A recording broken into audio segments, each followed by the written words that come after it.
You found it! Strictly Strings, page 27. This is a full tutorial of all the information that you're about to learn on the page. I'll be playing things on the piano. Feel free to follow along and make sure to have your instrument ready so you can apply the concepts that you learn to what you're practicing. First thing we learn is a new time signature, 2/4. Now we're used to 4/4 and we're used to 3/4, and we know, based on those time signatures, the bottom number, the 4, is in reference to the quarter note, meaning that the beat is going to be represented by the quarter note. Hence, way back in the day, we would say, quarter note gets one beat, huh! Well, the top number tells us how many of those beats we can fit in every measure. If it's 2/4 time, that means we can have the equivalent of 2 quarter notes in a measure, which means we can have 1 half note, because a half note is twice as long as a quarter note, meaning it gets 2 beats. That also means we can't have dotted half notes and we can't have whole notes inside these measures. If you have 2/4, you're probably going to see a lot more eighth notes, because eighth notes are a smaller division, which means we can fit 4 eighth notes inside a 2/4 time signature. When we have 4 eighth notes, we know that that is just the divisible of the quarter note, and the quarter note is the divisible of the half note. All right, if you're still with me, next thing we're going to learn about is called the upbeat. The upbeat means that often you have music that starts right where the bar line starts. Well, sometimes composers like to add a little extra music to get the music moving forward, and that's called the upbeat or a pickup. You'll see a single note or a couple of notes that don't complete an entire measure before the first bar line, which means it's a pickup to the first measure. That's the upbeat. A couple of things that are faster to think about. We have a thing called an accent. That's when you put a little extra emphasis on a note. The accented notes will be louder and more forceful. We also learn about a tempo that's a little bit slower, andante, which means moderately slow in some interpretations, but really it's sort of an easy pace, a pace that you might walk comfortably. And then you have ritardando, which means to slow down. So we feel like we are almost at the end. And if we slow down musically, the Italian word for that is ritardando. Now we also get a little bit of practical technique for our bow. We know that in a bow, we have the frog and we have the tip. Well, we have some things sometimes you'll be communicating with, like, okay, for these notes, we need the whole bow, WB. For these notes, we just want the upper half. For these notes, we just want the lower half. For these notes, we want to be at the middle, or the frog, or the tip. Those are designated in this particular method book with very specific lettering. WB for the whole bow, UH for the upper half, middle to tip, LH for lower half, middle to frog, and M standing for middle. All right, that's all the technical stuff that we're learning in this particular page. So on page 27, number 1, we get to experience a few of those things right away. The first thing we get to experience is 2/4 time. Notice in that first measure, we have 4 eighth notes. And what they've done for convenience is add subdivision underneath those eighth notes to show you how you count those values. So let's try this together. Let's go ahead and clap and count together. Page 27, number 1. I encourage you to say the counting out loud so you can practice saying the numbers and organizing those subdivisions while clapping and coordinating your hands. Ready? Page 27, number 1. Ready? And 1 and 2 and 1 and 2 and 1 and 2 and 1 and 2 and 1 and 2 and 1 and 2 and 1 and 2 and 1 and rest. 1 and 2 and 1 and 2 and 1 and 2 and 1 and 2 and 1 and 2 and 1 and 2 and 1 and 2 and rest 2. Couple little things, really easy to get into a comfortable pattern and stop thinking and stop counting. Make sure you're counting and following left to right with your eyes so you get comfortable looking through a 2/4 measure and keeping track of which measure you're in. The next thing I'd recommend you do is try saying the note names. Really important to always over-exercise this ability to say the note names that you're playing. It'll help with the transference of information to your fingers when you apply it to your instrument.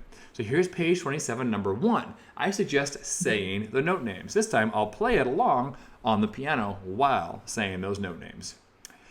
Ready and go. G, A, B, C, D, D, A, B, C, D, E, E, B, C, D, E, F sharp, F sharp, C, D, E, F sharp, G, lift, G, F sharp, E, D, C, C, F sharp, E, D, C, B, B, E, D, C, B, A, D, C, B, A, rest, G, done.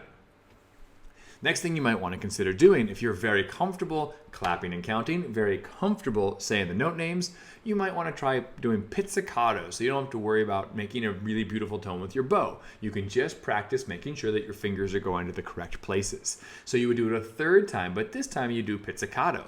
There's a couple of things to remind ourselves of. If you're a bassist, you're dealing with second fingers on the E and A string. Remember that your first finger will go on the stripe, but your second finger is a half step away is a considerable distance. Typically, our hand frame is really reaching to make that second finger in tune. None of the other instruments have that. If you're a cellist, you get to play everything that you're comfortable with, except for the challenge of placing all of your fingers down after removing all of your fingers. For example, you have in the third measure of the second line, you go from fourth finger C and you have to jump over to third finger F sharp. You're changing strings and finger combinations. For the violins, and as well for the violas, you have the option of using fourth fingers on your fourth finger D. I always recommend practicing that because that helps your hand frame. The more comfortable you get with the angle of your fourth finger, the more likely your hand frame is productive. So, one more time, this is Pizzicato, page 27, number 1. Ready and go. And G, A, B, C, D, D, A, B, C, D, E, E, B, C, D, E, F sharp, F sharp, C, D, E, F sharp, G, rest, G, F sharp, E, D, C, C, F sharp, E, D, C, B, B, E, D, C, B, A, D, C, B, A, rest, G. Now, last thing you want to do is, of course, add the bow. And it says LH, lower half. So we want to be someplace between the frog and the middle of the bow. They want to make sure that you have enough openness in the shoulder and the elbow that you can still utilize the forearm. Make sure you're using the forearm for all of those eighth notes. But they also know that with the thickness of the lower strings, it can be helpful to place it near the frog. So LH for lower half of the bow. You place the bow on the string, and now you have to manage not only all the correct left hand maneuverings, but also making sure you're at the correct angle pertaining to the string that you're on. I recommend that as you're doing this, that you just go back in the video if you'd like to listen to this again, and you can add all of those elements together. Moving forward, this is page 27, number 2. Notice time signature change, 3/4. That means the quarter note still gets the beat, and that there will be 3 quarter notes per measure, which means we can have 3 quarter notes. We could have a half note and a quarter note, or we could have a dotted half note, which is worth 3 beats. If there were eighth notes, we could have 6 of them. So let's quickly scan this entire exercise. I see 3 quarter notes in the first measure. Check. In measure 4, I see a half note plus a quarter note. 1, 2, 3. And then in the 7th measure, I see 2 eighth notes, a quarter note, and 2 eighth notes. That adds up because a quarter note has the value of 2 eighth notes, which means we would have 6 total eighth notes of value in that measure when we're doing our subdivision. So first thing, let's clap. Page 27, number 2. Ready, set, go. 1, 2, 3. 1, 2, 3. 1, 2, 3. 1, 2, 3. 1, 2, 3. 1, 2, 3. 1 and 2, 3, and 1, 2, 3. Subdivision in measure 7. Very important that as you're looking ahead for rhythms, you're always thinking 1 and 2, 3 and 4, making sure we have even subdivisions of every beat. Let's go ahead and do some note naming, but we're going to add this element to it. When you're saying the notes, you're going to also add this new articulation called the accent. So when you have the accent, you're going to say that note a lot louder. D, D, D, F sharp, F sharp, F sharp, A. Ready? Add energy and volume to the accents that you see underneath the notes for page 27, number 2. Ready, set, and D, D, D, F sharp, F sharp, F sharp, A, B, A, D, D, D, A, F sharp, D, E, F sharp, E, D. Nice job. Way to add more energy every time you saw an accent. Next thing, pizzicato, and this one has a challenge because you're skipping notes. So it's not just one finger after the other. You have to know that you're going from D to F sharp and get your hand frame ready. From F sharp to A to B, and then from open A all the way up to high D, placing all of your fingers down, being ready for that high note. In measure 6, you're doing that 3 times before you have to do the subdivision in measure 7. So as you're doing pizzicato, you want to do measure by measure to make sure that you're practicing getting your hand ready for what's about to happen. When you add your bow, well, we have accents and we have LH, lower half. When you play by the frog, you have more natural weight occurring. So the first measure is going to be easy. D, D, D, because you're going to have speed and weight because you're at the frog. In measure 2, you have to create some energy and weight because in measure 2, you'll be in the upper half of the bow. By default, down, up, down, measure 2, up, down, up. Notice the amount of speed I had on the up bow to create the energy necessary to make the accent. That's page 27, number 2. Feel free to rewind the video to make sure that you can get the repetitions for pizzicato and with your bow. Moving on to Academic Festival by Johannes Brahms.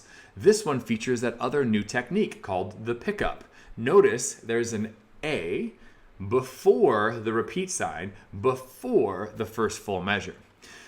The way we count that is, we notice since we're in 2/4 time, that is beat 2 of a 2/4 measure. We wouldn't say 1, 1 and 2 and, nope. We would go 1, 2, 1, 2, 1 and 2 and 1. The pickup is always whatever is the end of the numerical equivalent of where we should be. So if it's a 2/4 measure, that pickup starts on beat 2. We also have accents. We also have our old friend, the first ending and second ending, and then we have the slur. So many combinations of bowing needs. Let's start by clapping the rhythm. Ready? Here is number 3, Academic Festival. Ready, set, and 2, 1 and 2 and 1 and 2 and 1 and 2 and 1 and 2 and 1 and 2 and 1 and 2 and 1 and 2 and 1 and 2. Repeat 1 and 2 and 1 and 2 and 1 and 2 and 1 and 2 and 1 and 2 and 1 and second ending 1 and 2 and 1 and off. Now you may not have noticed I also added the accents with my clapping. The clapping with accents were louder than the clapping without accents. You also might have been confused about where do you repeat back to? Well, the repeat sign, meaning you do not play the pickup the second time because it's before the repeat sign. Okay, let's say the note names. Ready? 1 and 2 and go. A, D, D, D, D, D, E, F sharp, F sharp, F sharp, F sharp, F sharp, G, A, B, A, G, G. First ending, F sharp, A, F sharp, E, A, D, D, D, D, D, E, F sharp, F sharp, F sharp, F sharp, F sharp, G, A, B, A, G, G. Second ending, F sharp, E, D. Done. While I was playing on the piano, did you notice that I added accents? So those notes were more powerful. And I also said the notes with more energy to create the concept of the accent. Now, when you're doing pizzicato, thankfully, you just really have to focus on playing the rhythms and playing the accents because the music moves in a stepwise motion, meaning for the most part, it's one finger after the other. But when we have our bow, we have a lot of fancy things to consider. We start up bow, and it says M for middle. So you place your bow on the string in the middle of the bow, and you do an up bow. Up, which brings you to the frog, which makes sense because you have an accent. Down, up, down, up, down, up. It's becoming more and more important that you realize exactly where you are in the bow because you're becoming much, much more competent with the use of the bow, meaning you get more advanced concepts applied to how you utilize the weight and speed and the motion of that bow. Those are big fancy words. Sorry about that. I just read a bunch of books over the weekend. Let's try saying the bowings without the instrument because there's so many complications. Bow up. Here is the pickup. Middle of the bow. Ready, and 1. Up, down, up, down, up, down, up, down, up, down, up, down, up, down, up, down, up, down, up, down, up, down, up, down, repeat, accent, up, down, up, accent, speed, and 2, and accent, speed, 1 and 2 and 1 and second ending, 1 and 2 and 1 and off. Those are all the skills for this particular page of music. And number 4 and number 5 give you more opportunities to practice all of those skills. So what I'm going to do next, if you're continuing on, go ahead and join me. I will play Swedish folk song and This Old Man, written about me. However, if you're not ready to move on, rewind the video and get more repetitions of academic festivals so you can understand the pickup, the accents, the first and second ending, the eighth notes, making sure all those combinations are working for you. But here we are. If you're ready to go ahead, Swedish folk song. I'm going to play it through, and this will be something for you to play along with. Before you begin, you should always scan through. I see the letter F for forte. I see LH for lower half. I see some fourth finger A's for the violins and the violas, and some reminders for the basses that it's second finger C on the A string and second finger G on the E string. I see a first ending and a second ending, and I also see RIT, which is short for arretardando, which means we slow down for the final 3.5 measures. I don't see any accents, I don't see any staccatos, so we can play this with a very consistent sound throughout. Ready? Here is Swedish folk song. 1, 2, and ready, and go. And 1, and 2, and 1, and 2, and 1, and 2, and 1, and 2. First ending. 2, and 1, and 2, and 1, and 2, and 1. Repeat. And 1, and 2, and 1, and 2, and 1, and 2, and second ending. 1, and 2, and 1, and 2, and 1, and 2, and 1, and 2, and off. Now, if that was too hard for you for the very first time, Well, first of all, that makes sense. There are a lot of things to consider there. You might want to clap rhythms. You might want to just say the note names. You might want to just do a single measure here or there just to practice. You might need to get your eyes used to jumping around with the first and the second ending. You might want to airbow it. You might want to just find those four fingers and make sure that they're in tune with your open string. Lots of things to practice. You are the success, so you decide what it is that you need to focus on while you are practicing. But if you're ready to move on, this is This Old Man. Let's scan it. I see some fourth finger Ds for the violins and the violas in the first measure, but I also see a shift and fourth finger Ds for the cellos in the fifth and sixth measure. In addition, I see the letter F for forte. I see the Italian word andante, which means sort of a gentle pace, just comfortably walking. I also see a repeat sign. I see some eighth notes, so I'm going to have to make sure I'm subdividing so it's not randomly faster, it's precisely faster. Other than that, I don't see any accents. I see no staccatos. I see a couple of reminder bowings, but not special bowings. So here is This Old Man. Ready? 1, 2, ready, and 1, 2, 3, 4, D, B, D, E, D, C, B, A, B, C, B, C, D, G, G, G, G, G, A, B, C, D, D, A, C, B, A, G, repeat. 1, 2, 3, 4. 1, 2, 3, 4.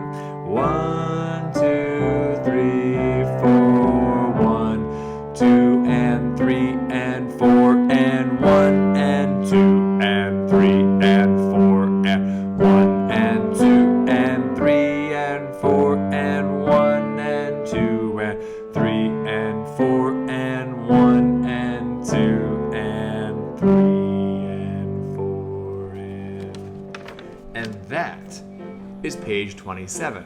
Now again, you might need to practice saying the note names, you might need to practice clapping, you might need to get comfortable doing the shift to your fourth finger D. You might need to work on your hand frame. You might need to just say the note names a few times before you feel comfortable doing all those things together. But here's what I know. No hard work is ever wasted. When you put in energy and when you put in effort, you're going to make progress. That doesn't mean you won't make mistakes.